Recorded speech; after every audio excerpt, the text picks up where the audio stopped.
दोस्तों, आज हम लोग इस वीडियो में क्लास 12th का जो ज्योग्राफी का एनसीईआरटी बुक है उसके बारे में देखेंगे।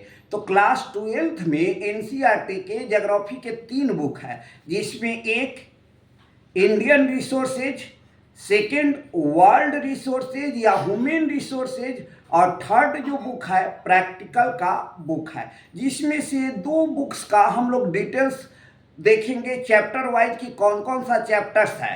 तो ध्यान देना है, यहाँ इंडियन रिसोर्स का जो बुक है आपका Indian peoples and economy, Indian peoples and economy, तो इसमें जो चैप्टर्स है, अगर चैप्टर्स का लिस्ट देखिएगा तो फर्स्ट जो चैप्टर्स है इंडियन पॉपुलेशन।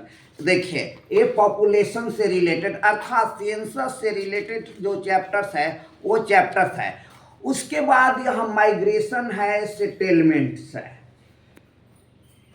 आपका फर्स्ट चैप्टर इंडियन पॉपुलेशन हुआ, सेकेंड जो चैप्टर्स है माइग्रेशन है और थर्ड जो चैप्टर्स है आपका सेटलमेंट है। आगे जो यहाँ चैप्टर्स है रिसोर्स से related, water resources, mineral resources, industry, ठीक, पावर रिसोर्स। तो ये जो चैप्टर्स है ये चैप्टर्स है, साथ ही साथ प्राइमरी, सेकेंडरी, टर्शियरी सेक्टर्स क्या क्या है वो आपका लास्ट में ट्रांसपोर्ट से रिलेटेड चैप्टर्स है और एक जो चैप्टर्स है इंटरनेशनल ट्रेड। तो ये आपका जो है इंडियन रिसोर्स से रिलेटेड यहाँ चैप्टर्स है। ये बुक्स आपका 12th क्लास में बहुत बेहतर बुक्स है जो अदर बुक्स लिखे गए हैं। साथ ही साथ अगर आप यूपीएससी या अदर पीसीएस की तैयारी करते हैं तो वहाँ भी यह बुक आपको बहुत ज़्यादा हेल्प करेगा।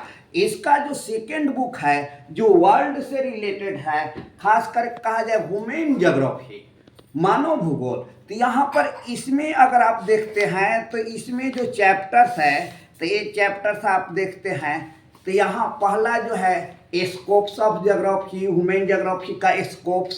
उसके बाद यहाँ primary sector, secondary sector, tertiary sectors के बारे में दिया हुआ है, इंटरनेशनल ट्रेड्स है और ट्रांसपोर्ट है। जैसे इंडियन ज्योग्राफी में क्या ट्रांसपोर्ट है, इंडियन ट्रांसपोर्ट है, तो यहाँ पर वर्ल्ड ट्रांसपोर्ट से रिलेटेड है, लैंड वे, वाटर वे, एयर वे से रिलेटेड चैप्टर्स है। साथ ही साथ यहाँ भी माइग्रेशन से और एक जो हमारा जो इंडेक्स आता है ह्यूमन डेवलपमेंट इंडेक्स, तो ह्यूमन डेवलपमेंट इंडेक्स से भी रिलेटेड यहाँ 12th क्लास का ह्यूमन ज्योग्राफी में चैप्टर्स है। तो ये दोनों बुक अगर आप पढ़ लेते हैं तो 12th क्लास के एग्जाम में आपको किसी प्रकार का प्रॉब्लम्स नहीं होगा। साथ ही साथ एक प्रैक्टिकल का भी बुक है, क्योंकि 11th 12th में ज्योग्राफी में प्रैक्टिकल भी है। ये दोनों बुक आपको 12th क्लास में तो हेल्प करेगा ही करेगा। साथ ही साथ फ्यूचर में अगर आप यूपीएससी अदर स्टेट पीसीएस की तैयारी करते हैं तो वहाँ भी ये दोनों बुक हेल्प करेगा। मैं अपने विद्यालय में यही दोनों बुक्स क्लास 12th में ज्योग्राफी में पढ़ाते हैं। साथ ही साथ प्रैक्टिकल्स को भी पढ़ाया जाता है। हम अपने विद्यालय में 11th क्लास और 12th क्लास में प्रैक्टिकल को भी पढ़ाते हैं। Thank you.